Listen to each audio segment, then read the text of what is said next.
Minsan may mga umagang parang may gustong magbunyag ng sikreto, at iyon ang unang sumalubong kay Ethan Cole nang tumira siya sa Maple Street.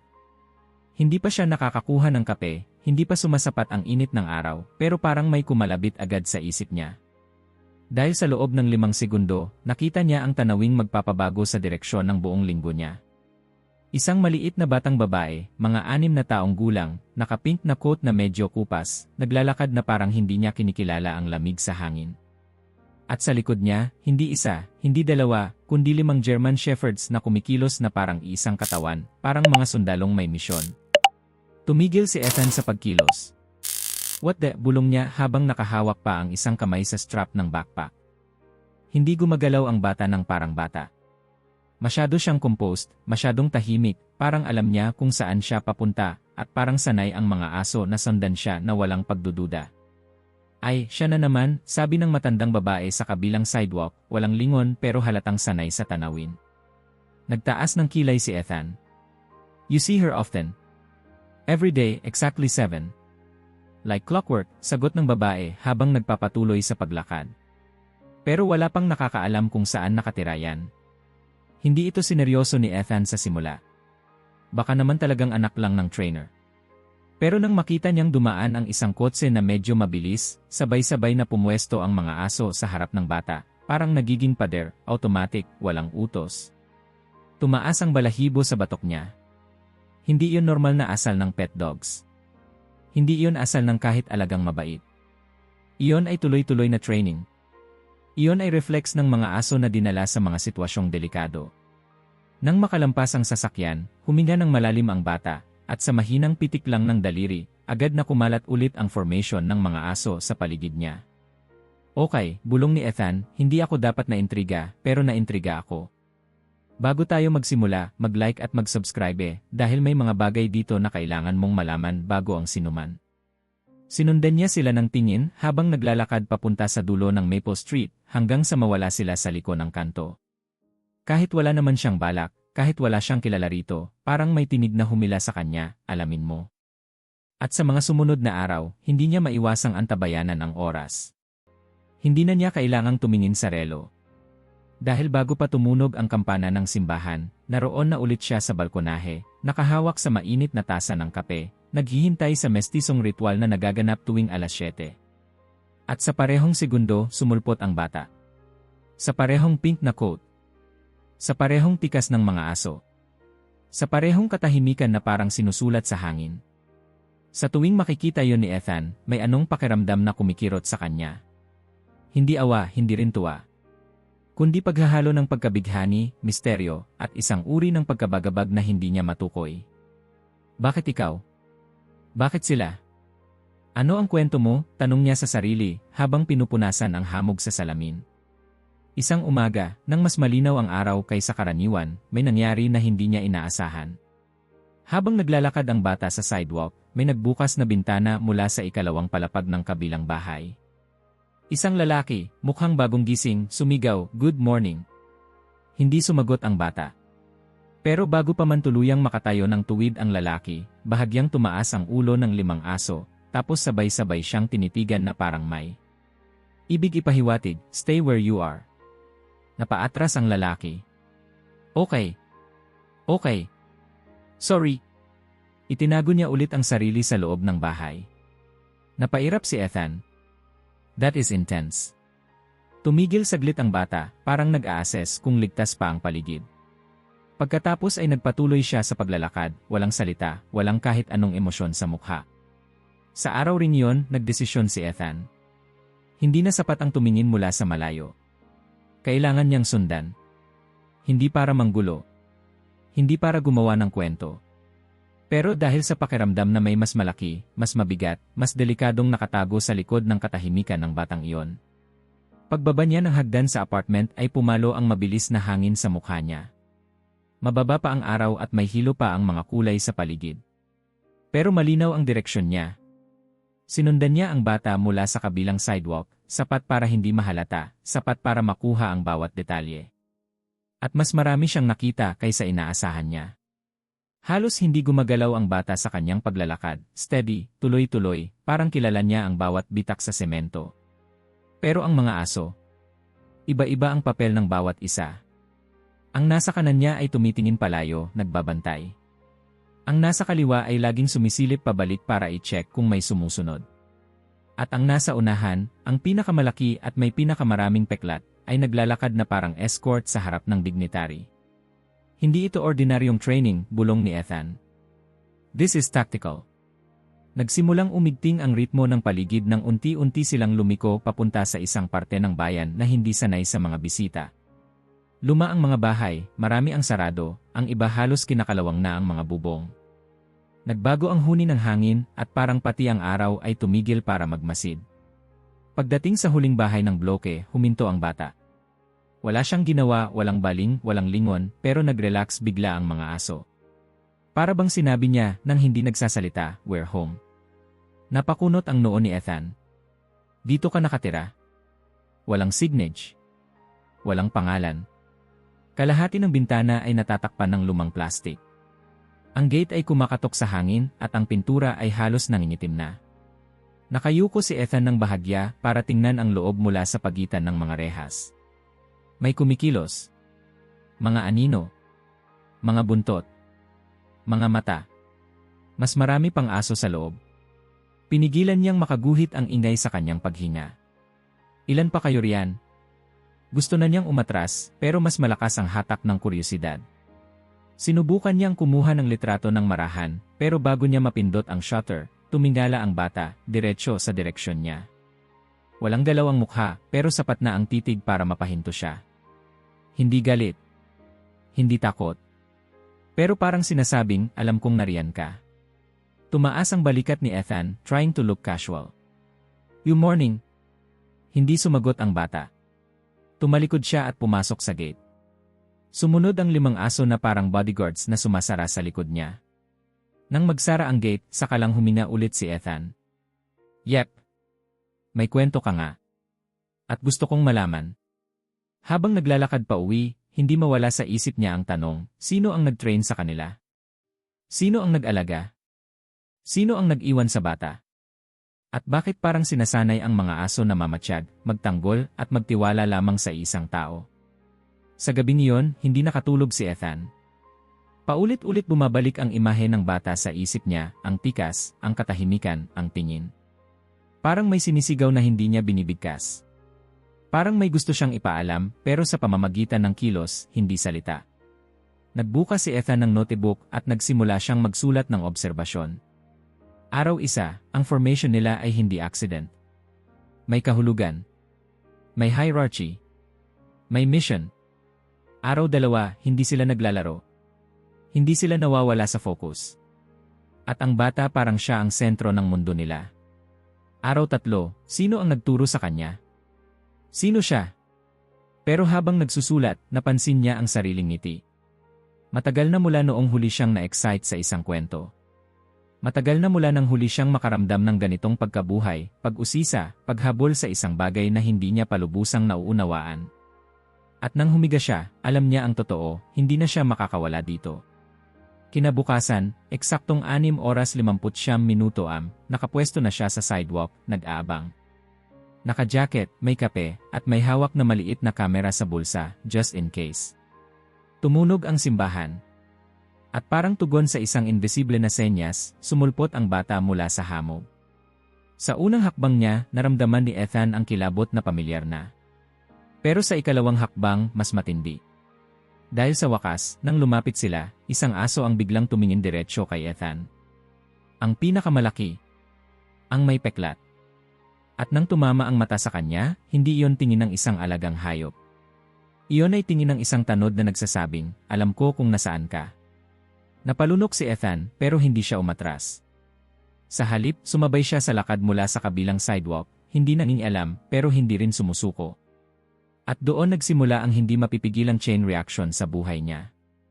Dahil sa 3 segundo bago sila mawala sa paningin, tumingin ang bata sa kanya. Sandali lang. Mabilis. Pero sapat para mag-iwan ng tanong na papasok sa susunod na kabanata ng kwento. Alam ba niyang sinusundan ko siya? At kung alam niya bakit niya ako hinahayaan, hindi na inamin pa ni Ethan sa sarili, pero mula nang tumingin sa kanya ang pinakamalaking German Shepherd kahapon, hindi na niya mabura ang pakiramdam na parang hinahamon siya. Hindi galit, hindi banta, pero parang isang tanong, sigurado ka ba? Kaya ngayong umaga, habang lumalakad ang bata sa sidewalk na parang laging may sariling ritmo, sumabay na siya ng mas maingat. Ayaw niyang maging lantad, pero hindi rin niya gustong mawala ang pagkakataong ito. Hindi niya alam kung ilang araw pa mananatiling pareho ang galaw ng batang iyon. Steady lang, bulong niya habang nag-aayos ng tali ng sapatos, para kunwari hindi talaga sumusunod. Ang 5 aso, gaya ng nakasanayan niya sa past few days, ay hindi nagbabangga, hindi nag-uunahan. Parang may invisible na linya sa pagitan nila na walang lumalampas. Kahit ang hininga nila ay parang pantay. Paano ito nangyayari? Tanong niya sa sarili. At bakit isang bata ang sentro? Dahan-dahan siyang lumapit ng konti, sapat para marinig ang tunog ng kanilang hakbang. Wala pa ring salita mula sa bata. Wala ring kahol mula sa mga aso. Pero ramdam niya ang presensya, iyon bang pakiramdam na kapag pumikit ka, alam mong may 5 pares ng mata na nakabantay? Sa unang 2 kanto, walang kakaiba. Pareho lang sa mga nakaraang araw. Pero pagdating nila sa pangatlong intersection, napansin ni Ethan ang pagbabago. Huminto ang lead dog. Mabilis, matalas, parang sundalong nag-scan ng paligid. Sumunod ang iba. Ang bata ay hindi nagsalita, pero para bang nagbigay siya ng utos sa pamamagitan ng paghinga. Nag-iba ang formation. Ang isa'y lumipat sa likod niya, isa sa kaliwa, isa sa kanan, na parang may inaasahang panganib sa harapan. Okay, that's new, bulong ni Ethan, hindi malaman kung matatakot ba siya o mas maingganyo pang sundan. Hindi pa siya nakakita ng ganitong uri ng automatic teamwork mula sa mga trained Shams na na-interview niya noon, pero ito ay ibang level. Parang ang mga aso ay isang organismong umiikot sa iisang intensyon, protektahan ang batang ito anuman ang mangyari. Sinundan niya sila ng mas mabagal. Dumikit siya sa lilim ng isang puno, nagkunwaring abala sa pag-check ng cellphone, pero ang mata niya ay malapad, alerto, kumukuha ng bawat detalye. Nang lumiko ang grupo sa isang mas makipot na kalye, parang naputol ang ingay ng lungsod. Walang sasakyan. Walang tao. Pati ang hangin ay parang dumahan. Ito ang unang araw na lumihis sila sa usual na ruta. Saan mo ako dinadala? Nagbibiro niyang bulong kahit walang makaririnig. Nang sumilip siya sa gilid, nakita niya kung bakit nagbago ang porma ng mga aso. Ang lugar ay halos inabandona. Ang mga bahay ay may sirang bakod, may mga nakalaylay na kurtina mula sa basag na bintana, at ang lupa ay puno ng mga lumang dahon na hindi na nililinis ng bagyo. Isang aso ang tumigil. Hindi ang lead dog, kundi ang nasa kanan ng bata. Tumingin ito sa likod ng diretsyo kay Ethan. Mabilis pero malinaw, nakita ka namin. Napaatras siya ng bahagya. Relax, hindi ako lalapit, bulong niya, kahit alam niyang hindi iyon ang concern ng aso. Ito ay neutral warning. Sinunod niya ang instinct at nanatiling nakadikit sa pader, mababang mababa, halos parang may ginagawa siyang masama kahit ang gusto naman niya ay manood lang. Naglakad ulit ang bata. Tahimik. Relaxed. Pero ang mga aso, hindi. Hindi sila nagugulat pero alerto. Ang bawat tunog, hangin sa dahon, kaluskos sa bubong, ay sinusuri nila. Parang alam nila na hindi basta ibang lugar ito. Ito ay teritoryong may kwento. At iyon ang gusto ni Ethan, ang kwento. Kinuha niya ang kamera sa bulsa. Nag-zoom siya.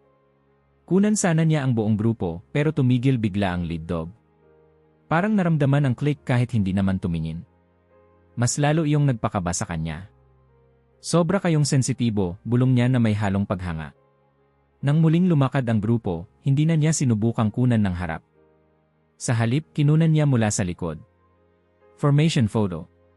Ang katawan ng aso sa kaliwa ay bahagyang naka-arch, handang depensahan ang bata. Ang nasa kanan ay mababa ang ulo, nag-iskan. Ang lead dog, solid, malapad, parang tunay na gwardiya. Sa wakas, dumating sila sa dulo ng makipot na kalye. Nandoon ang isang bahay na masirang tingnan kaysa sa iba. Ito ulit, bulong ni Ethan. Ito nga yung bahay na nakita ko kahapon. Sa pagkakataong ito, mas malapit siya. Mas malinaw. Mas ramdam. Ang gate ay nakabukas ng kaunti, parang nabubuhay sa kalampag ng hangin. Ang pinto ay luma, halos hindi na tumatayo sa bisagra. Ang pintura, nagbibitak na parang balat ng lumang kahoy. Pero iyon ang hindi nakakuha ng atensyon niya. Ang nakakuha sa kanya ay ang tunog. Isang mahinang ungol mula sa loob. Isang pautap. Isa pang huni na parang may sumasalubong. Mas maraming aso. Mas maraming unit. Mas maraming kwento. Ilang aso ba meron dito? Tanong niya ng pabulong, nangingilabot sa sarili. Pangalawang araw pa lang pero parang lumalaki nang lumalaki ang mundong ito sa harapan niya. Ang bata ay tumingin sa gate. Bahagyang itinaas ang ulo. Isang senyales. Napansin ni Ethan ang maliit na galaw ng kamay niya, isang pihit, isang pitik na agad sinunod ng lead dog. Naglakad dito papasok, unang nag-check. Sumunod ang 4, isa-isa, bawat isa'y may tinatakdang pwesto. Sa wakas pumasok ang bata. Nang sumara ang gate, nagkaroon ng sandaling katahimikan. At doon tumama ang suntok ng realisasyon sa dibdib ni Ethan. Ito ang unang sandali na na-witness niya ng malapitan, ang bata ang nagiging sentro ng lahat ng galaw ng aso. Hindi sila nag-a-adjust ayon sa kapaligiran kundi ayon sa kanya. At ang kilos nila ay hindi simpleng pag-aalaga. Ito ay proteksyon. Full scale. Professional level. Training na hindi basta tinuturo sa playground. Hindi ka ordinaryo, bulong niya, halos humahabol ang hininga. At hindi rin ordinaryo ang mga aso mo. Tumayo siya sa likod ng puno, sinusubukang masilip ang loob ng gate. Hindi niya maintindihan kung bakit nanginginig ang mga daliri niya. Pagod? Excitement? Takot? Hindi niya alam. Pero alam niyang hindi na ito basta curiosity. May humahatak, may pumipilit, may nagdidikit sa mga piraso ng puzzle sa utak niya. Sumilip siya ng konti. Sa loob ng bahay, sa isang bintanang halos punit ang kurtina, may nakita siyang gumalaw. Hindi aso. Hindi tao. Anino. Marami. At ang tunog hindi ingay ng kaguluhan. Ito ay tunog ng isang lugar na sanay tumanggap ng mga aso. May balls. May galaw ng buntot. May daang-daan ng paw marks sa sahig. Parang maliit na shelter. Pero walang signage. Walang volunteer. Walang funding. Walang kahit anong indikasyon na may nag-aalaga sa kanila maliban sa batang iyon. Napahawak si Ethan sa dibdib niya habang nakatingin. So tama ang hinala ko. Something big is happening here. Binalikan niya ang ruta sa isip niya, bawat galaw, bawat hakbang.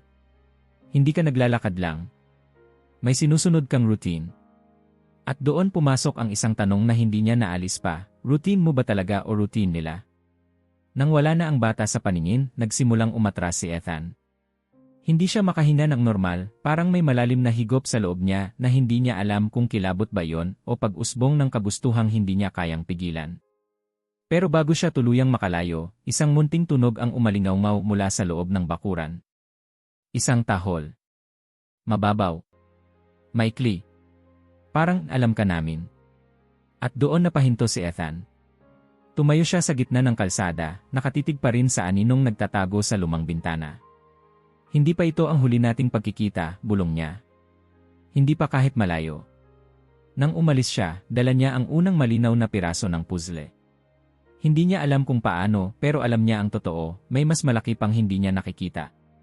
At mas lalo siyang nahatak pabalik bukas ng umaga. Dahil may narinig siyang isang usapan habang papalayo siya sa bahay, bulong na halos hindi marinig, pero sapat para kumapit sa utak niya, hindi pa tapos. Bukas may maririnig ka. At doon nagsimula ang sunod na loop sa isip niya. Ano ang maririnig niya? Sino ang nagsabi noon? At sino ang nagbigay ng babala?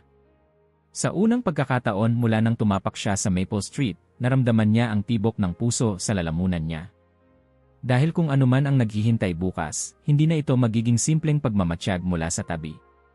Ito ay magiging simula ng isang bagay na hindi na niya kayang iwasan, hindi mawala kay Ethan ang kabog sa dibdib niya magdamag. Parang may kabling kumapit sa kanya mula sa lumang bahay na yon, hinihila siya pabalik, pinapaikot ang isip niya sa parehong tanong, ano ang maririnig ko bukas?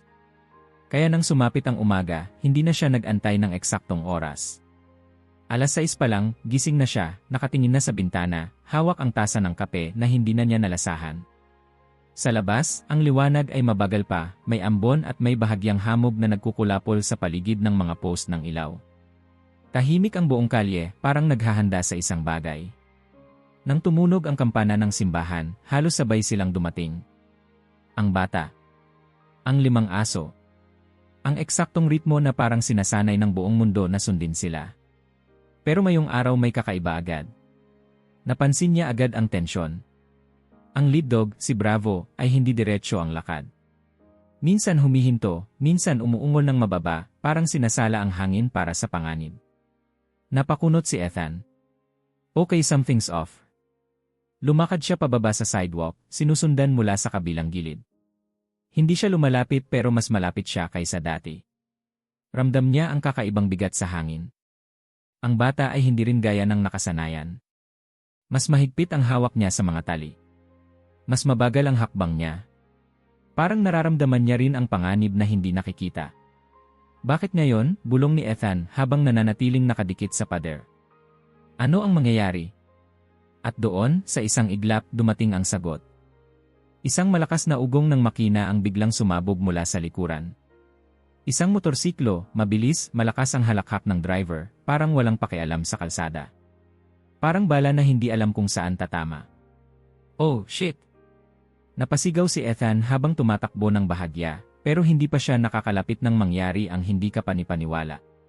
Bago pa man maramdaman ng bata ang takot, bago pa man lumapit ang motorsiklo, bago pa man makapagbitiw si Ethan ng babala, gumalaw ang mga aso. Sabay-sabay. Perpekto. Walang isa mang nadelay ng kahit isang segundo. Si Bravo, ang pinakamalaki, ang unang bumulusok pasulong, parang pader na buhay. Lumundag ito at pumwesto diretsyo sa pagitan ng bata at ng parating na motorsiklo. Ang dalawa naman ay pumwesto sa kaliwa at kanan niya, sumara na parang nagiging shield. Ang isa sa likod, humarang sa direksyon kung sakaling kailangan siyang hilahin palayo. At ang isa pang natira ay humarap mismo sa motorsiklo, naglabas ng matalim na tahol na parang utos, tumigil ali. Sa lakas ng sigaw, parang naputol ang hangin sa paligid. Napatayo ang driver, natigilan, nagpreno ng madiin. Umikot ang gulong sa latag ng tubig, tumalsik ang putik, at halos lumipad siya sa gilid. Sumemplang ang motorsiklo sa isang basurahan, lumipad ang takip, kumalat ang papel at bote sa hangin. Hindi na inintindi yun ni Ethan. Ang mata niya ay nakatutok sa bata. Are you okay? Sigaw niya habang mabilis na lumapit. Pero bago siya makalapit ng kahit 2 metro, kumilos ang 5 aso. Hindi sila umatake. Hindi sila nagpakawala ng galit. Pero tumayo silang parang mga haliging bakal. Nakaharang. Nakaayos. Nakapwesto. At ang tingin nila kay Ethan ay hindi banta. Hindi rin galit. Ito ay malinaw na babala, huwag. Lumapit. Tumigil si Ethan. Tumaas ang 2 kamay. Okay. Okay. I'm not here to hurt her. Pero sa loob, lumalakas ang tibok ng puso niya. Dahil hindi normal ang ginawa nilang iyon. Hindi iyon reflex ng pet dog. Hindi iyon asal ng isang aso na trained lang para sumunod. Iyon ay kilos ng isang unit na dumaan sa aktwal na operasyon. Military-like. Tactical. Coordinated. At ang pinaka hindi niya inaasahan. Ang bata. Nakatayo siya roon, nanginginig ng konti, pero hindi umiiyak. Hindi sumisigaw. Hindi nagpapanik. Sa halip, lumuhod siya, marahan, inilagay ang kamay sa balikat ni Bravo, at sinabi ang salitang nagpayanig sa dibdib ni Ethan. Bravo, okay na. Bravo. Hindi Fang. Hindi Rex. Hindi Baby. Bravo. A codename. A tactical call sign. At ang paraan ng pagsabi niya hindi parang pangalan ng alaga. Parang command. Parang utos na sinanay paulit-ulit. Nang marinig iyon ng aso, nag-relax si Bravo. Isa-isa rin na bumaba ang alert stance ng iba. Pero kahit umatras sila, hindi nila binuksan ang espasyo para kay Ethan. Parang invisible na pader ang nakalatag sa pagitan niya at ng bata. Hey, mahinang sabi niya, naningiti pero hindi mapakali. You handled that really well. Tuminala ang bata. Una niyang nakita ang mata nito, hindi galit, hindi takot, kundi lalim. Lalim na hindi tumutugma sa edad niya. Lalim na parang dala niya ang bigat na hindi pa dapat dalhin ng sinuman na mas bata sa 10 taon. Hindi siya nagsalita. Pero nang makita ni Ethan ang manggas ng coat niya, nanlaki ang mata niya. May punit. Maliit lang pero bago. At sa gilid ng punit may nakita siyang balat na pula. Parang gasgas. Parang lumang peklat. Parang marka na hindi niya kayang ipaliwanag sa sarili niya. Nasugatan ka ba? Tanong niya, isang hakbang pa lang sana ang lalapit pero biglang naglabas ng mababang growl si Bravo kaya umatras ulit si Ethan. Okay, hindi ako lumalapit. Promise. Tumayo ang bata. Inayos ang manggas. Tinakpan agad ang nakita niyang sugat. Walang kahit anong reaksyon. Walang pahayag. Walang paliwanag. Pero ang paraan ng pagtago ng sugat, hindi dahil nahihiya siya. Kundi parang sinasanay siyang itago yon. Parang may dahilan na ayaw niyang makita ng ibang tao. Tinignan uli siya ni Ethan. Sa loob ng isang segundo, parang may gustong sabihin ang bata. Parang sasabihin na niya ang isang bagay na matagal nang nakakulong sa lalamunan niya. Pero bago pa man siya makakuha ng kahit isang salita, may narinig silang boses mula sa likuran. Iway! Ano bang problema mo, bata? Halos mabangga kita.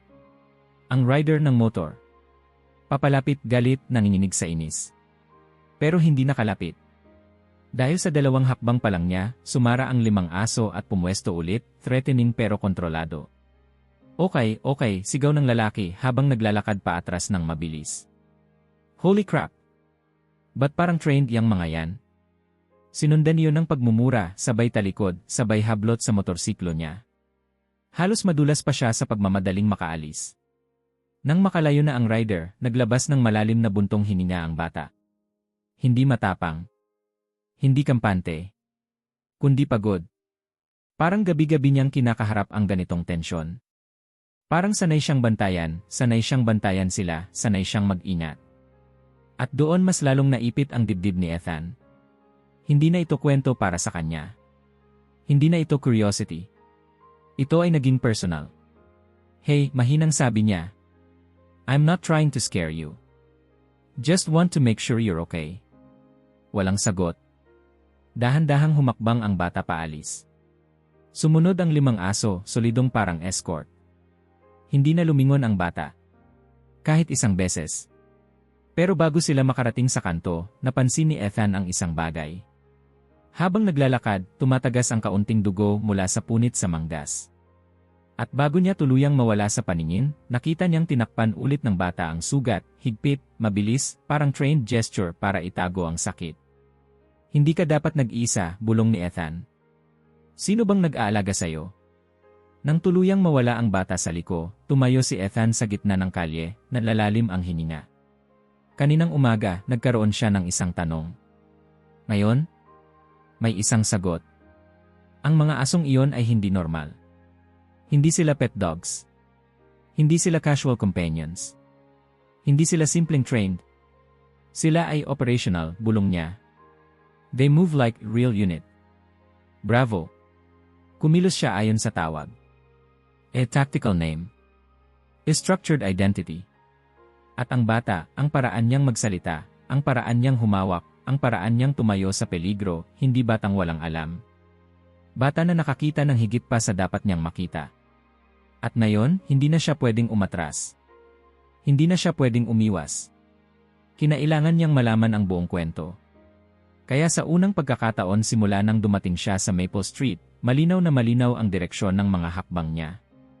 Babalik siya sa lumang bahay. Hindi na bilang tagapanood. Hindi na bilang curious stranger. Kundi bilang isang taong may obligasyon. Sino ka ba talaga? Bulong niya habang naglalakad. At bakit ang isang bata ang nagiging sundalo sa mundong hindi niya dapat ginagalawan? At kung ano ang makikita niya sa bahay na yon, hindi iyon dapat umiiral. Nang gabing iyon, hindi pa man nakapagsisimula si Ethan ng hapunan, biglang umuga ang bintana ng apartment niya. Isang hangin na parang may galit ang sumalpok sa salamin, sinundan ng kidlat na naghiwa sa langit. At bago pa dumampi ang kulog, may kutob na siyang buo, may mangyayari ngayong gabi. At hindi magandang mangyayari. Lumapit siya sa bintana. Ang Maple Street, na karaniwang payapa kahit sa ulan, ay parang ibang mundo ngayon. Ang mga poste ng ilaw ay kumukurap, naglalaro sa anino ng mga puno. May malalim na lagitik sa bawat kanto, at ang mga dahon sa semento ay nagpapaikot-ikot sa lakas ng hangin. Sana hindi siya nasa labas, bulong niya, kahit alam niyang palaging nasa labas ang bata tuwing ganoong oras. Kahit anong bagyo. Kahit gaano kalakas ang hangin. At doon umalingaw ang unang tunog na nagpabilis sa pulso niya. Isang mahinang tahol, hindi galit, hindi warning, pero puno ng paghingi ng tulong. Nagmula iyon sa direksyong alam niya, ang lumang bahay. Hindi na siya nagtanong sa sarili. Hindi na niya pinag-isipan. Hindi niya kinuha ang jacket. Mabilis siyang bumaba, halos hindi na niya nalock ang pinto ng apartment. Tumakbo siya habang bumabagsak ang ulan na parang may gustong bumiyak ng mundo. Sa bawat hakbang, lalong lumalakas ang tahol. Hindi desperado, pero urgent. At iyon ang tumusok sa dibdib niya. Hindi ito tahol ng aso para sa sarili. Ito ay tahol para sa iba. Para sa kanya. Para sa bata. Hold on, hinal niyang bulong habang tumatakbo sa gitna ng ulan. Nang lumitaw sa paningin niya ang lumang bahay, mas lalo pang bumilis ang hakbang niya. Ang gate na dati niyang nakikitang bahagyang nakabukas, ngayon ay kumakalampag, bumabangga sa pader ng paulit-ulit tulad ng pintuang humihingi ng tulong. Hey! Hello! Sumigaw siya, pero nalunod ang boses niya sa pagbagsak ng kulog. Paglapit niya, nakita niya ang nakayukong anino sa loob. Si Bravo. Basang-basa, nanginginig at tila desperado. Pero hindi siya lumalabas. Hindi siya umaalis. Hindi niya inaabandon ang loob. Nasaan siya? Sigaw ni Ethan, pero ang aso ay umungol lang at tumingin sa pinto, na parang sinasabing, doon. Bilisan mo. Tinadyakan ni Ethan ang gate. Bumangga yun ng malakas, nag-uga sa bisagra, pero bumukas. Tumagos ang malamig na hangin sa damit niya, halos lamunin siya ng dilim. Pagpasok niya sa bakuran, mas malinaw na ang tunog. Hindi lamang isa. Maraming umbol. Maraming galaw. Maraming paa. Pero may isa pang tunog, mas mahina, mas manipis, na hindi niya mawari kung sigaw ba, hinga, o pag-iyak. Tumakbo si Ethan papunta sa pinto. Sarado. Nakapadlock pero luma. Isang sipa. Hindi bumigay. Isang sipa pa, narinig niya ang crack sa kahoy. Pagkasipa niya ulit, tuluyang bumagsak ang pinto, at ang lamig mula sa loob ay parang humila sa kanya sa dilim. Hello! Muling sigaw niya. Wala pa ring sagot. Pero ang mga aso sa loob, marami, ay nagliliparan ng anino, gumagalaw pero hindi tumatakbo palapit sa kanya. Nakabantay. Tumatawag. Nagpapanik ng hindi maingay. Tinapat niya ang cellphone flashlight niya sa sahig. Basang sahig. Mga kumot na sira. Mga bowl na nakahandusay. At sa pinakadulong sulok, isang maliit na anino ang nakapulupot, parang sinisikap tumago mula sa bagyo. O no, napalapit siya ng dahan-dahan. Hey, sweetheart, nang umabot ang ilaw, nakita niya si ang bata. Nakaupo, nakayakap sa dalawang mas matatandang German Shepherds na parehong nanginginig sa lakas ng tunog ng kulog. Ang pink na coat niya ay basang-basa at mabigat, halatang matagal na niyang sinusubukang takpan ang mga aso mula sa patak ng tubig na pumapasok sa bubong na butas. Oh God, bulong ni Ethan. Are you hurt? Hindi agad tumingin ang bata.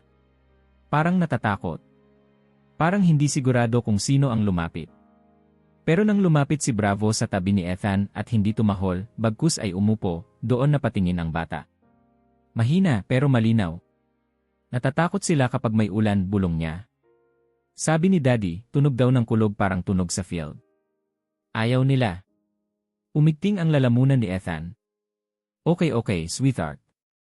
Tara na. Safe ka sa labas. Tutulungan kita. Lumapit siya, marahang inilalagay ang jacket niya sa balikat ng bata, pero nang buhatin niya ito, may naramdaman siyang tumama sa binti niya. Isang paa. Isang tapik. Isang ungol na parang humihingi ng tulong. Lumuhod siya at tinapat ang flashlight. At doon nakita niya ang hindi niya inasahan. Hindi lang ito isang bahay ng aso. Ito ay kanlungan. May 3 pang malalaking German Shepherd sa kanan, may benda sa paa, may tahi sa tenga, may mga sugat na hindi na bago, hindi na sariwa, pero hindi rin napabayaan. May isa pang nakahiga sa may mesa, malinis ang balahibo, pero mahina ang paghinga. May towel sa ilalim niya. May bandahe. May gamot na nakalagay sa tabi. At lahat sila ay nakatingin sa bata. Hindi sa pinto. Hindi sa bagyo. Sa bata. Ikaw ang nag-aalaga sa kanila, bulong ni Ethan na parang hindi makapaniwala. Hindi sumagot ang bata. Hindi tumingin. Pero hindi niya kailangan.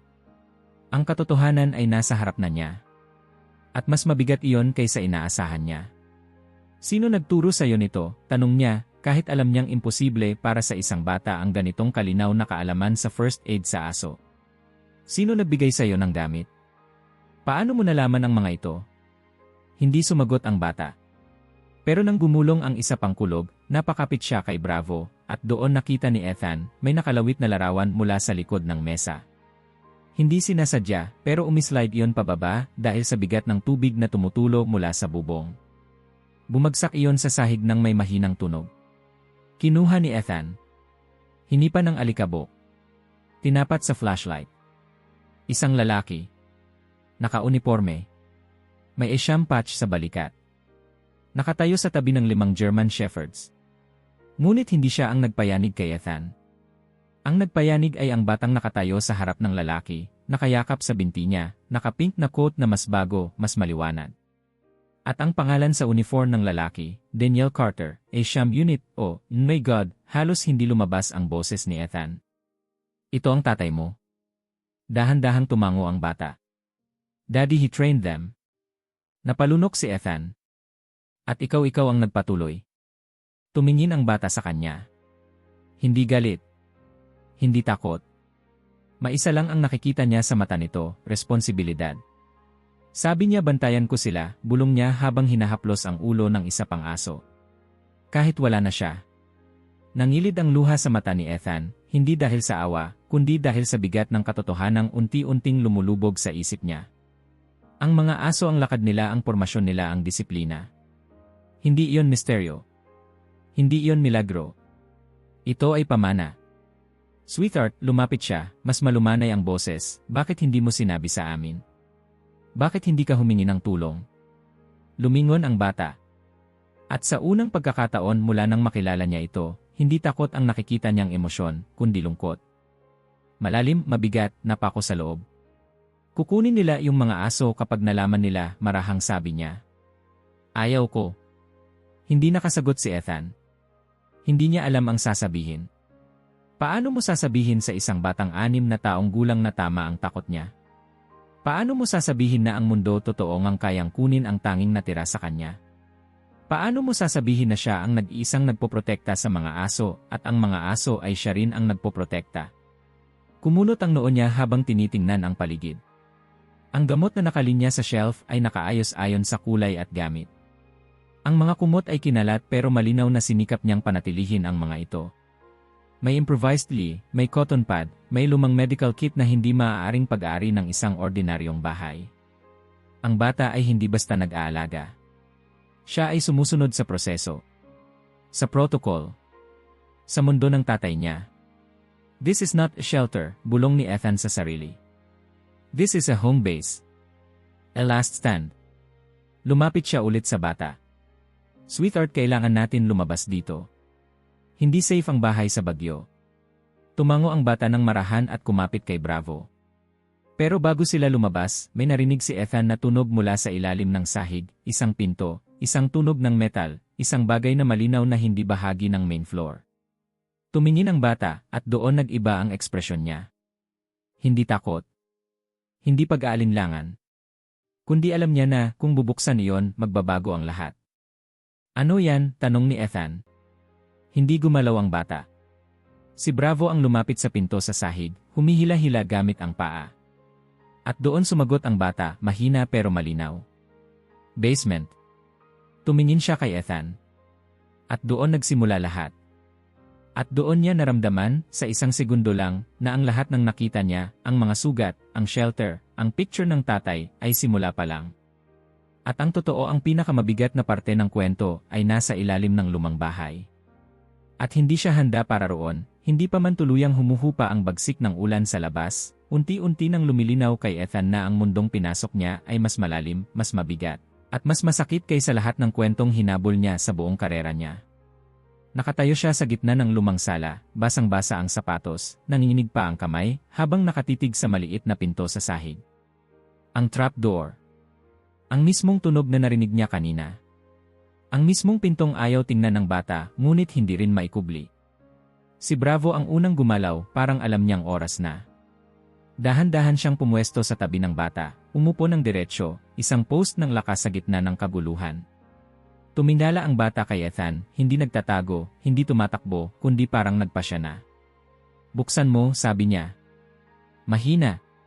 Pero determinadong tinatanggap na walang atrasan. Lumuhod si Ethan, hinawakan ang bakal na hawakan ng trapdoor, malamig iyon na parang yelo. Uminga siya ng malalim bago hinila pataas. Kumalabog ang kahoy. At isang amoy ang sumalubong, hindi bulok, hindi dumi, kundi lumang antiseptic, lumang kahoy, at balahibo ng aso. Parang ospital na ginawa sa ilalim ng bahay. May hagdanan na pababa, makipot, luma, ngunit matibay. Tinapat niya ang ilaw ng cellphone niya. Sweetheart, sigurado ka? Tanong niya. Hindi sumagot ang bata, pero tumayo siya at hinawakan ang kwelyo ni Bravo. At sa katahimikan na yon, alam niya, hindi ito sikreto na dapat manatili sa dilim. Bumaba si Ethan, unang hakbang, pangalawa, bawat apak ay may kaunting tunog na parang kwento ng nakaraan. Sumunod ang bata. Sumunod si Bravo. At nang marating nila ang ilalim, unti-unting lumawak ang liwanag. Napahinto si Ethan. Hindi siya makahinga ng ilang segundo. Oh my God, bulong niya. Ang basement ay hindi imbakan. Hindi taguan ng sirang gamit. Ito ay kwartong may layunin. Sa kanan, mga estante na puno ng medical na kagamitan, gauze, bandages, lumang antibiotics, saline solution, vet tape, at surgical scissors. Nakalinya, nakaayos, hindi parang gamit ng bata. Parang gamit ng profesional. Sa kaliwa, mga crate na may kumot, hindi kulungan ng hayop kundi recovery beds. Ilan ay may pangalan pa, Echo, Ranger, Scout. Sa gitna, isang lamisang kahoy, may nakalagay na isang lumang folder, ilang lumang at isang frame. Dahan-dahan itong nilapitan ni Ethan. Kinuha niya ang frame. Nilinis ng daliri niya ang manipis na alikabok. At doon niya nakita ang larawan, si Danielle Carter. Mas bata, nakangiti, may ngiti ng isang taong mahal ang trabaho. Naka-uniforme siya ng ASHAM unit. Sa tabi niya, ang parehong 5 aso na kasama ng bata ngayon. At sa harap nila ang bata. Mas maliit. Naka-pink na dress. Yakap ang leeg ng isang German Shepherd na tila masaya sa bigat niya. Napalunok si Ethan. He was their handler. Tumango ang bata. Umupo siya sa tabi ng mesa, parang isang ritual na araw-araw niyang ginagawa sa katahimikan. Dito niya ginagamot ang mga aso, sabi niya. Kapag nasugatan sila sa trabaho, dito sila nagpapahinga. Tumingin siya sa paligid. Dito sila laging bumabalik. Napatingin si Ethan sa crates. May ilan pang may manipis na kumot, may trace ng balahibo. Nung namatay si Daddy, patuloy ng bata, halos pabulong, dinala nila sa shelter ang ibang aso. Pero umalis sila. Napakunot ang noo ni Ethan. Umalis? Paano? Tumakas sila, sagot niya, walang alinlangan. Hindi sila comfortable doon. Hindi nila kilala ang mga tao. Hindi nila gusto ang ibang mga aso. Gusto nila si Daddy. Umangat ang tingin ng bata, diretsyo sa kanya. May lungkot na hindi para sa isang bata. Lungkot na parang hirap na hindi niya dapat buhatin, pero buhat niya pa rin. Isang gabi, sabi niya, narinig ko si Bravo sa labas ng pinto namin. Basang-basa. May dalang scarf ni Daddy. Napatigil si Ethan. Bumilis ang tibok ng puso niya. They came back, bulong niya. Tumango ang bata. Kinuha nila ang gamit ni Daddy, lahat ng kaya nilang hanapin. Tapos dinala nila ako rito. Hindi makahinga ng ilang segundo si Ethan. Ilan taon ka noon? 4. Halos maitulak ni Ethan ang sarili para umupo. 4. Sweetheart, paano mo nagawa lahat ng ito? Tumingin ang bata sa paligid, parang nakikita ang multo ng ama niya sa bawat sulok ng silid. Hinahanap ko yung notebook niya, sabi niya. Yung instructions. Yung mga ginawa niya dati. Sinubukan kong gayahin. Parang natamaan ang dibdib ni Ethan. Ibig mong sabihin ikaw ang nag-aalaga sa lahat ng aso mag-isa? Bahagyang tumango ang bata. Tinulungan nila ako, sabay tingin sa mga aso. Kapag kailangan ng gamot, tumahol sila sa lugar kung nasaan. Kapag kailangan linisin ang sugat, tinitingnan nila ako hanggang matapos ko. Pinagmasdan ni Ethan ang bata na parang ngayon lang niya totoong nakita. Hindi bilang misteryosong bata na naglalakad kasama ang 5 aso, kundi bilang isang batang ginawang sandalan ng mga hayop na minsang iniligtas ng ama niya. At bakit mo tinatago? Tanong ni Ethan, malumanay. Bakit hindi ka nagpunta sa pulis? Bakit hindi ka humingi ng tulong sa ibang tao? Kasi, bumulong ang bata, at ramdam niyang sumingkit ang mata ng bawat aso sa paligid, parang nakikinig, kukunin nila sila kapag nalaman nila. Napayuko siya. Sabi ni Daddy, never leave your team. At ikaw ang team nila ngayon, sabi ni Ethan, halos hindi naririnig ang sariling boses. Tugon niya. At hindi ko sila iiwan. Tumayo si Ethan, naglakad ng dahan-dahan sa basement, parang binabasa ang kasaysayan ng isang pamilya na hindi niya kilala pero ngayon ay parang nakikita ng malinaw sa bawat litrato, bawat benda, bawat larawang naiwan. May isang kahon sa isang sulok. Lumuhod siya at binuksan ito. Nandoon ang lumang badge ni Danielle Carter. Nakasabit ang 2 dog tags. At isang sulat na hindi pa nabubuksan. Tumingin siya sa bata pero hindi ito lumapit. Parang masyadong masakit para sa kanya. Alam mo ba kung ano to? Tanong niya. Umiling ang bata. Ayaw ko basahin. Hindi ko kaya. Marahang isinara ni Ethan ang kahon. Sweetheart, ginawa mo ang lahat ng kaya mong gawin. Higit pa sa kaya ng isang normal na tao. Higit pa sa dapat mong pasanin. Tumingin ang bata sa kanya. May tanong sa mata niya. May takot. May pag-asa. Na mali ba? Tanong niya. Mali ba na tinupad ko ang pangako ko kay Daddy? Napalakas ang pintig ng puso ni Ethan. Lumuhod siya para pantay sila ng tingin. Hindi, sagot niya.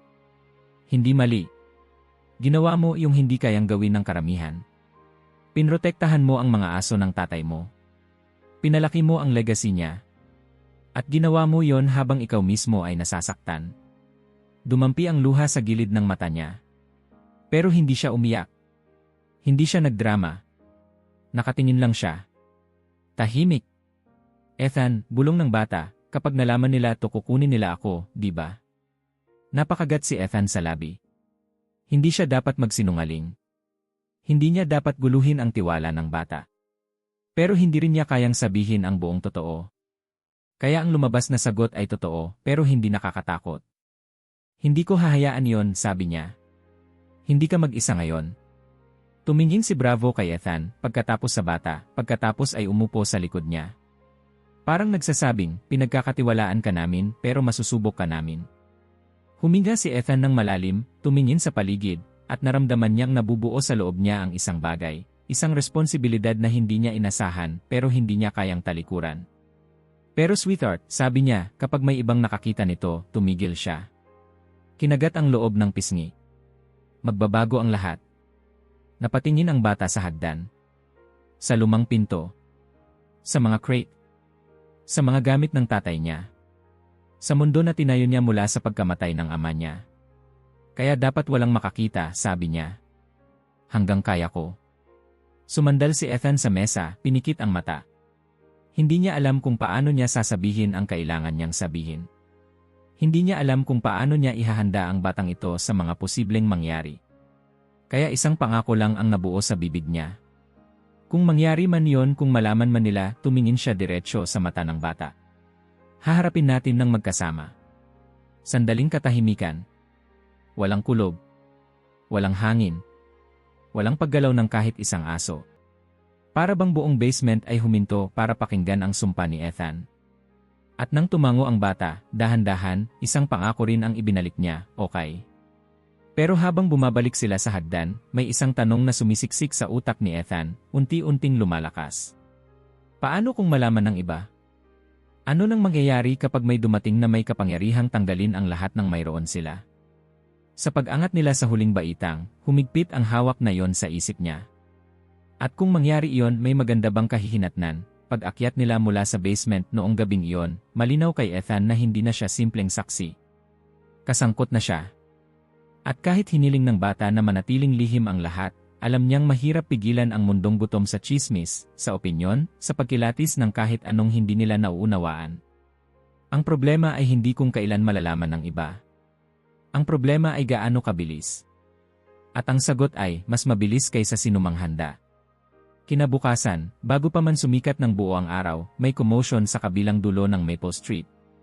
Kumakatok ang mga reporter sa bawat pinto, may hawak na mikropono, hawak ang mga kamera, parang mga ibong nag-aagawan sa unang butil ng kwento. Narinig ng bata ang ingay mula sa loob ng bahay at agad nitong niyakap si Bravo, parang instinct na hindi natutunan kundi ibinuhos ng takot. Ethan, bulong niya, bakit sila nandito? Hindi ko alam, sagot niya, kahit malinaw sa mukha niya na may ideya siya, at ayaw niya itong sabihin ng diretsyo. Bago pa niya maipaliwanag, sumigaw ang isang boses sa labas. We saw the dogs. They came from this street. Hanapin niyo ang bahay. Sumunod ang yabag. Mabilis. Parami ng parami. Sweetheart, kailangan muna nating manatili rito, sabi ni Ethan habang marahang tinatakpan ang bintana gamit ang lumang kurtina. Pero huli na. May tumawid sa harap mismo ng bahay. May kamera. May zoom lens. At sa loob lang ng 5 segundo lang, isang flash ang sumiklab. Isang litrato ang nakunan. Ang bata. Si Bravo. Ang punit na manggas niya. At ang lumang bahay na ngayon ay parang entablado ng isang palabas na hindi sila pumayag na salihan. Oh no, bulong ni Ethan. Ngunit ang mundo ay hindi naghihintay ng permiso. Sa loob ng 1 oras, ang larawan ay nasa social media. Sa loob ng 2 oras, may hashtag. Sa loob ng 3 oras, may mga taong dumadagsa sa kanto ng Maple Street, nagla-livestream, nagkokomento, nagkakalkula, nagtatayo ng sarili nilang bersyon ng kwento. Sa loob ng 4 na oras, naroon na ang animal control. Puting van. 2 opisyal. At hindi tulad kahapon, wala silang pag-aalinlangan. Open the door, sigaw ng isa. We have received a formal report about multiple sham dogs under the care of a minor. Kumapit ang bata sa kwelyo ni Bravo, halos hindi makahinga. Ethan, kukunin nila sila, di ba? Hindi, sagot niya, kahit ramdam niyang nanginginig ang dibdib niya. Hindi ka namin hahayaan. Pero bago pa niya mabuksan ang pinto para harapin ang problema, bumukas ng kusa ang gate sa labas. Isa sa mga aso, hindi si Bravo, ang tumahol, isang mababang warning growl. Rinig sa ingay ng mga tao.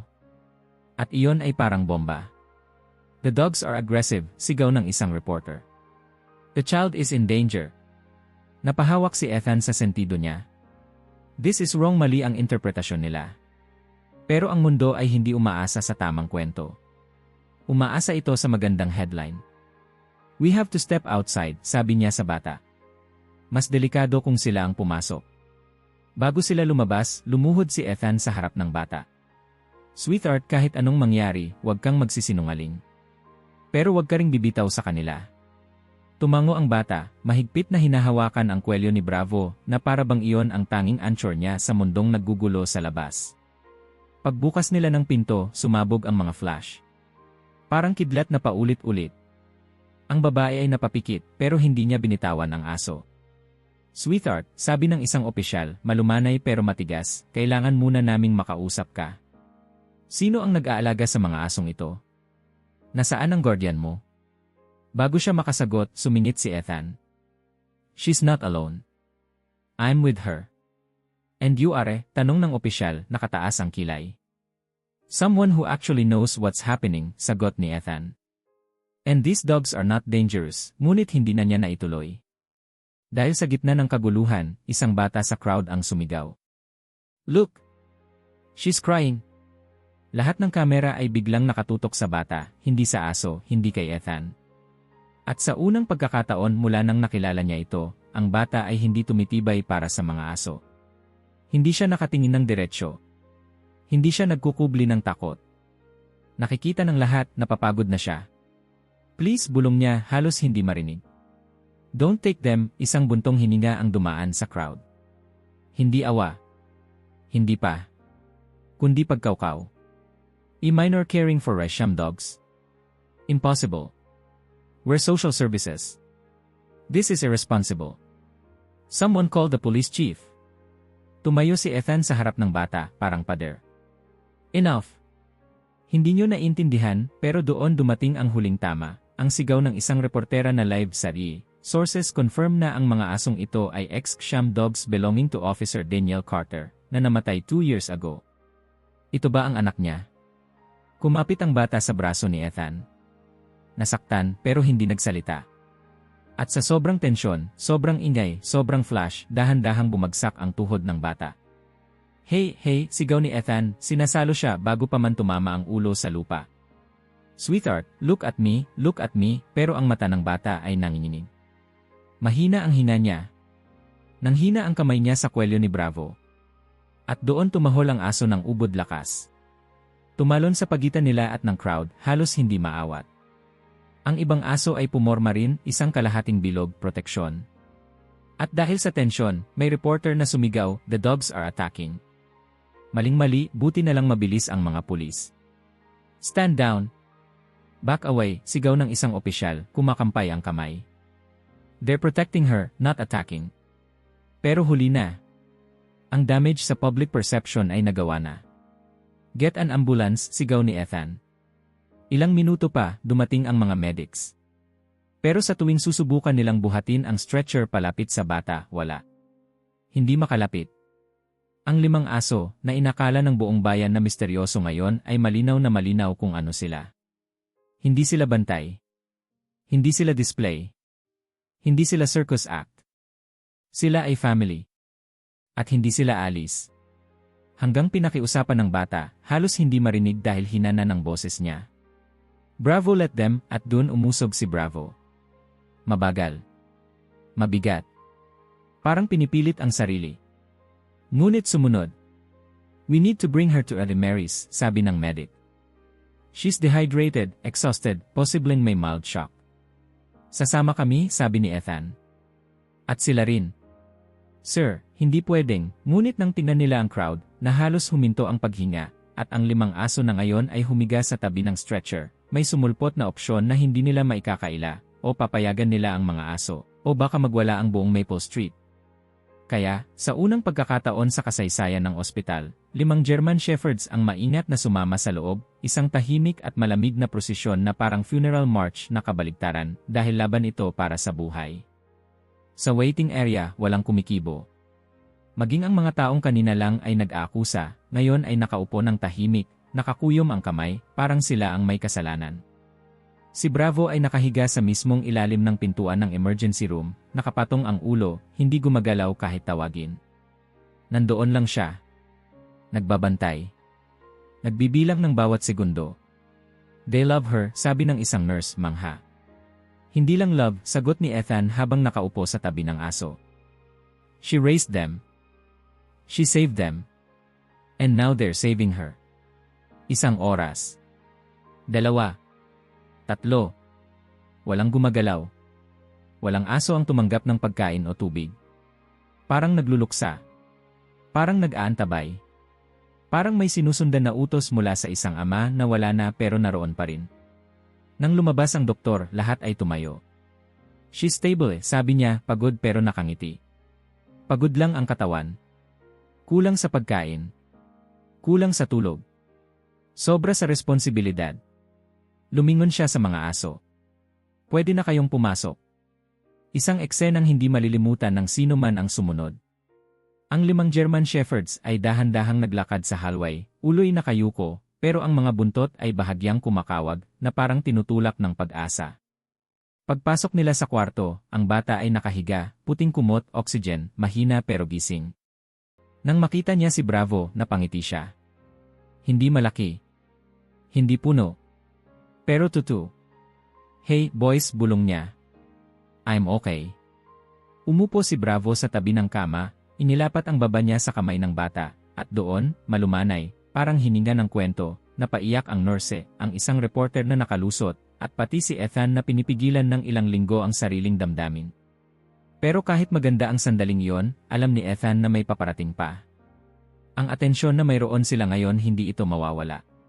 Pero ngayon, hindi na ito galit. Hindi na ito duda. Nagiging simpatya na ito. Isang trending hashtag ang lumitaw magdamag, #LetHerKeepThem at sumunod ang libo-libong mensahe, donasyon, alok ng tulong, at mga taong nagsasabing, kung hindi niya sila inalagaan, patay na siguro sila. Pero kahit ano pang suporta ang dumating, may isang bagay na hindi pa naisasara. Isang kwento na hindi pa natatapos. Ang kwento ng ama niya. At bago tuluyang makatulog ang bata, tumingin siya kay Ethan, mahinang bulong ang lumabas sa labi niya. Gusto ko siyang ma-honor. Daddy. Kahit minsan lang. Tumango si Ethan. Mangyayari yan, sweetheart. Pangako. Ngunit sa loob ng dibdib niya may kumikiskis na kaba. Dahil kapag binuksan nila ang kwento ng ama nito, babalik ang spotlight. Babagsak ang buong bayan sa emosyon. At hindi niya alam kung gaano kabigat ang susunod na yugto. At ang susunod na kabanata, iyon ang maghahatid ng pinakamahalagang sandali, ang araw na bibigyan nila ng hustisya ang taong nagpasimula ng lahat. Kinabukasan, bago pa man magising ng buong araw, may kakaibang katahimikan sa Maple Street. Hindi ito katahimikang dala ng pagod o takot. Iba ang himig nito. May timpla ng paggalang, ng paghahanda, ng aninong naglalakad sa pagitan ng mga bahay na parang nagsasabing may mahalagang mangyayari ngayon. Si Ethan ay nasa ospital pa rin, nakaupo sa silyang bakal sa tabi ng pintuan ng kwarto ng bata. Tahimik siyang nagbabantay habang dahan-dahang gumigising ang lungsod. Si Bravo ay nakahiga sa sahig, ulo'y nakapatong sa paa ng bata, parang bantay na hindi kailanman napapagod. Nang imulat ng bata ang kanyang mga mata, ramdam agad ni Ethan ang bigat ng sandaling iyon. Hindi na ito takot. Hindi na ito pagod. May bago. May isang uri ng liwanag na malinis, parang simula. Good morning, bulong niya. Medyo mas okay ka na ba? Tumango ang bata ng dahan-dahan. Ethan, Lenan? Kailan yung ceremony? Hindi pa man siya nakakasagot, may kumatok sa pintuan. Si Chief Reynolds, nakasuot ng malinis na uniforme, maayos ang tindig, ngunit bakas ang pagod sa mata. Good morning, sabi niya habang dumidikit ang tingin sa bata. Handa ka na ba, sweetheart? Napatingin ang bata kay Bravo, hinaplos ang ulo nito at tumango. Po. Tumango ang chief. Sasamahan ka namin. At doon nagsimula ang paglalakbay nila patungo sa lumang istasyon ng pulisya kung saan gagawin ang seremonya. Pero habang papalabas sila ng ospital, napansin ni Ethan ang mga tao sa labas. Hindi 10. Hindi 20. Higit 100 tao, nakapaligid, hindi sumisigaw, hindi may hawak na kamera para mang-invade. Tahimik sila. May dalang bulaklak, banner, at panibagong respeto na hindi mo mabibili kahit saan.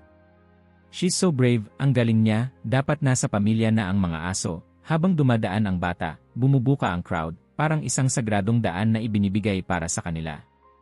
Sumabay si Ethan, hawak ang balikat ng bata, at ramdam niya ang kabog ng puso nitong hindi takot, kundi hindi sanay na binibigyang halaga.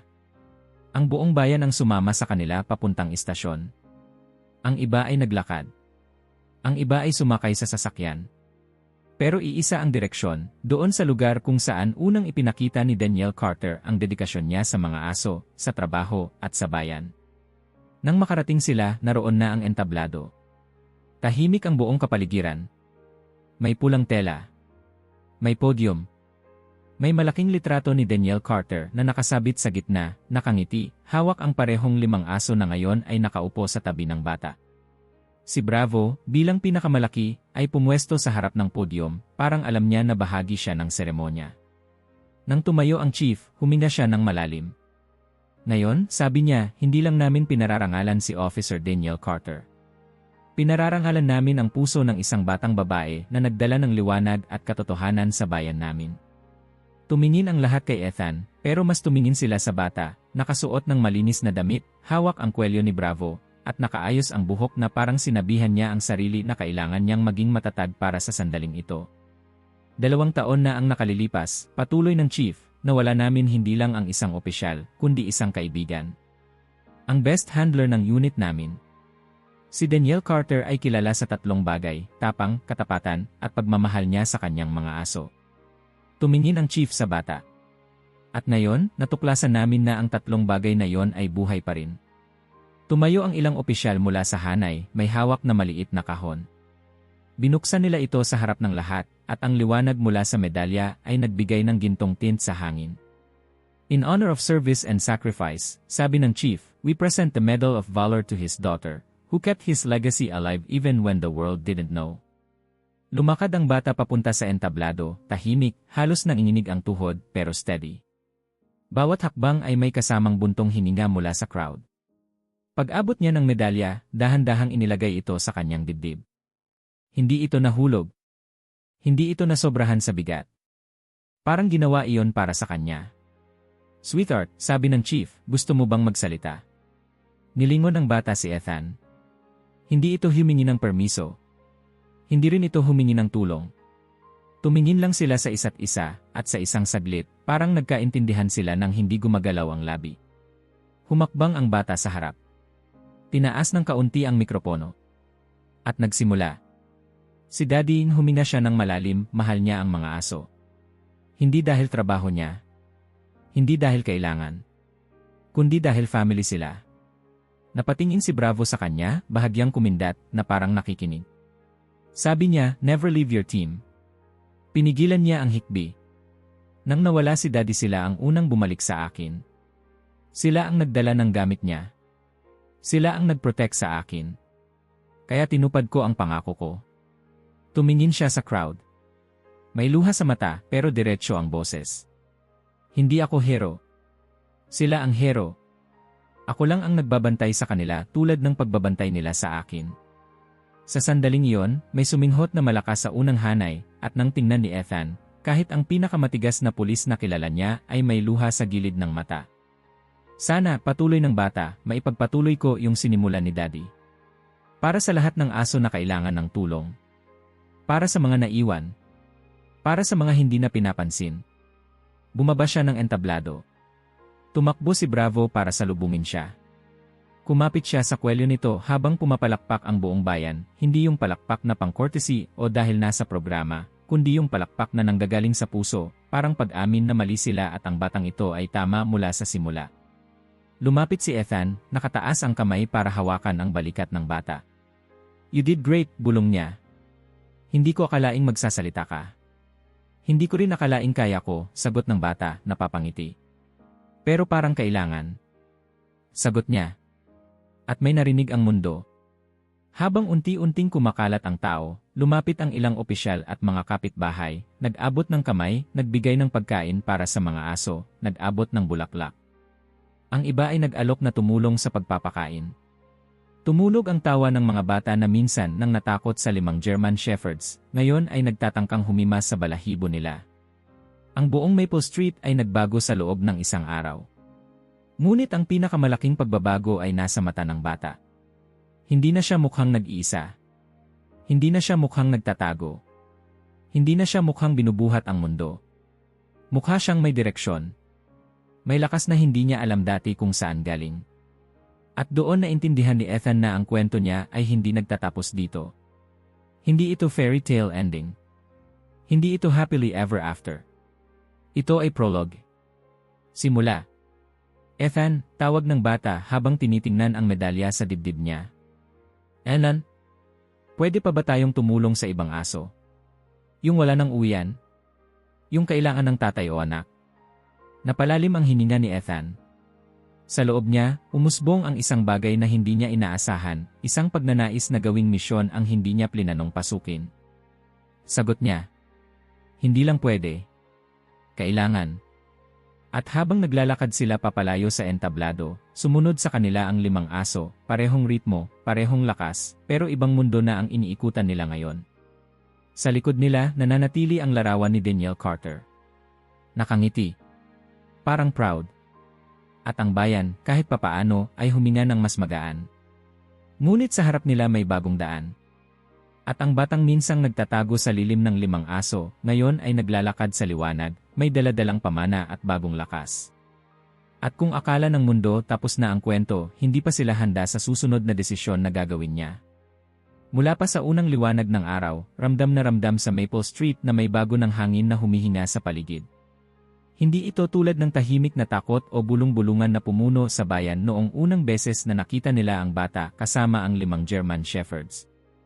Ngayon, ang tahimik na hangin ay may halong pag-asa, respeto, at isang uri ng init na bihirang makita sa isang maliit na komunidad. Habang papalapit ang bata sa gitna ng patsyo ng istasyon ng pulis, hawak sa magkabilang gilid si Bravo at isa sa mga pastol, parang alam ng lahat na hindi lang ito pagtatapos. Simula ito. Ready ka na ba? Tanong ni Ethan, nakayuko ng kaunti para makita ang mukha niya. Tumango ang bata ng dahan-dahan pero may determinasyon sa mata. Kailangan ko nang sabihin. At sa pagharap niya sa crowd na muling nagtipon, may katahimikang bumagsak. Hindi dahil tahimik silang lahat. Kundi dahil nakikinig sila, hindi nanonood. Isa itong malaking kaibahan kumpara noong unang nag-viral ang paglalakad niya. Noon, sila ay curious. Ngayon, sila ay konektado. Humugot siya ng malalim na hininga. Gusto ko pong ituloy ang ginagawa ni Daddy, sabi niya, medyo kinakabahan pero matatag. Gusto ko pong tulungan ang mga isyam na nasugatan, yung wala ng uwian, yung hindi na kayang bumalik sa trabaho pero deserving pa rin ng buhay na may pagmamahal. Parang sabay-sabay na kumunot ang mukha ng crowd, hindi sa gulat, kundi sa damdamin. Isang nakatatandang babae ang nagtakip ng kamay sa bibig niya. May isang lalaking pulis na bahagyang napatango, parang matagal na niyang hinihintay marinig ang ganoong klaseng pangungusap. Tumabi si Ethan sa kanya pero hindi nanguna. Ito ay sandali niya, hindi sandali niya. Handa po kaming tumulong, sabi ni Chief Reynolds habang lumalapit, hawak ang isang folder. Kung gugustuhin mo, we can build a program. A real one. Para sa iyo at sa mga aso. Ang pangalang naiisip namin. Carter Resham Rehabilitation Center. Napatingin ang bata kay Ethan, parang nagtanong gamit ang mata, totoo ba to? Tumango si Ethan. You started this. They're just catching up. Hindi niya mapigilang umiti, yung ngiting hindi pilit, hindi mahina, kundi may halong sorpresa at tuwa. Kung ganoon, sabi niya, gusto ko pong simulan agad. Tumawa ang ilang tao. Yung tawang pagod pero masaya. Yung tawa ng bayan na parang ilang buwan na silang nag-aantay ng magandang balita. May lumapit na grupo ng volunteers, may dalang mga kahon ng dog food, medical kits, at blankets. Pwede mo kaming utusan anytime, sabi ng isa. Kahit anong kailangan mo. May isang veterinarian na sumingit. Narinig ko ang kwento mo. Kung papayag ka, gusto kong tumulong sa pagpapagaling ng mga aso. Labor. At doon nagsimulang muli umiyak ang ilang tao, pero magandang iyak, yung para bang gumagaan ang dibdib nila dahil may tama nang nangyayari sa wakas. Si Bravo, na tila nakakaintindi ng bawat salitang lumilipad sa hangin, ay tumahol ng isang beses. Malalim. Proud. Parang sinasabi, handa kami. At doon lumapit ang bata sa mikropono para sa huling pahayag niya. Hindi ko po alam lahat, sabi niya. Bata pa lang ako. Pero alam ko yung natutunan ko kay Daddy, kapag may nasasaktan, tinutulungan mo. Kapag may nawawala, hinahanap mo. Kapag may umaasa, hindi mo iniiwan. Tumingin siya sa 5 aso. Kaya hindi ko sila iniwan. At hindi ko rin iwan ng iba. Bumigay ang crowd sa palakpakan, hindi magulo, hindi malakas, pero punong-puno ng respeto. Parang sinasabi nila, sasamahan ka namin. Nang matapos ang seremonya, hindi agad umalis ang bata. Naglakad siya sa likod ng istasyon, papunta sa lumang daan na maraming beses niyang tinahak ng walang nakakaalam. Tahimik lang siyang naglakad, pero ngayon iba ang mundo. Ang mga bintana na dati nakasara ay nakabukas. Ang mga tao na dati nakasilip ng patago ay kumakaway na ngayon. May isang batang lalaki na sumigaw, "Hi," at kumaway. Kumaway siya pabalik. Hindi siya takot. Yung dati niyang paglalakad na parang hindi siya nakikita ng mundo, ngayon ay parang parada. Pero hindi dahil gusto ng atensyon, kundi dahil nagbibigay siya ng direksyon. Ethan, sabi niya habang naglalakad sila. Enan, pwede mo ba akong tulungan na mag-record ng lahat ng gagawin namin? Para sa mga aso. Para kay Daddy. Of course, sagot ni Ethan, walang pag-aalinlangan. This story isn't ending. I'll be right here. Sa pagpasok nila sa mas makitid na bahagi ng daan, nagbago ang kilos ng 5 aso. Hindi na sila naka-formation na parang bodyguards. Nakarelax na sila ngayon. Pero malapit pa rin. Laging malapit. Ang buntot nila ay kumakawag habang naglalakad, hindi dahil sa alert mode, kundi dahil alam nilang ligtas ang batang kasama nila. Ang ligtas na iyon ay hindi nanggaling sa katahimikan ng lugar, kundi sa tibay ng ugnayan. Ang rutang dati nakakatakot ay parang may bagong kulay. Sa gilid ng lumang puno kung saan siya laging lumiliko, tumigil ang bata. Umikot, tiningnan ang buong street mula sa dulo hanggang sa kabilang dulo. Ito po yung lugar kung saan nagsimula lahat, sabi niya. Pero hindi na ito katulad dati. Hindi na, sabi ni Ethan. Kasi nagbago ka at binago mo rin ang bayan. Yumuko ang bata, inabot ang ulo ni Bravo at hinaplos ito. Simula na po, tanong niya. Simula, sagot ni Ethan. At believe me, the world is about to see what you can really do. At sabay-sabay na tumahol ang 5 aso, parang chorus na nagbibigay ng hudyat na may bagong kabanata sa buhay nila. Isang simula, hindi isang katapusan. Tumakbo ang bata, hindi mabilis, hindi mabagal, pero eksaktong lakad ng isang taong may direksyong malinaw sa puso niya. At ang 5 German Shepherds. Siyempre, nasa tabi niya. Hindi bilang misteryo. Hindi bilang tanong. Bilang koponan. Bilang pamilya. Bilang pamanang nabuhay muli. At sa dulo ng kalye, bago sila lumiko, nilingon ng bata si Ethan. May bago na tayong gagawin bukas, sabi niya. Ano? Tanong niya. May aso raw na iniwan malapit sa highway. Sabi nila mahirap abutin. Pero napangiti ang bata, malawak, puno ng liwanag na hindi niya dati pinapakita. Sabi ni Bravo, handa na kami. At iyon ang sandaling tumalon ang puso ni Ethan. Hindi dahil sa takot. Hindi dahil sa gulat. Kundi dahil alam niyang totoo. Kaya nila dahil pinagsama-sama sila ng pag-ibig, pangako, at lakas na hindi basta-basta natitibag. Pumasok sila sa kanto at nawala sa paningin. Pero ang mundo, hindi na sila mawawala dito. At kung akala mo tapos na ang kwentong ito, teka lang. Sa susunod na bahagi, makikita mo ang unang official rescue ng bata. At doon talaga magsisimula ang pagbabago ng buong bayan. Kung gusto mong makita ang susunod na yugto ganap na mabuhay, pumunta na sa next part at i-share ang kwentong ito sa isang taong naniniwala sa tunay na tapang. Kung naabot mo na ito, mag-iwan ng like at mag-subscribe dahil ang mga balitang tulad nito, ikaw ay dapat. Ang unang nakaalam.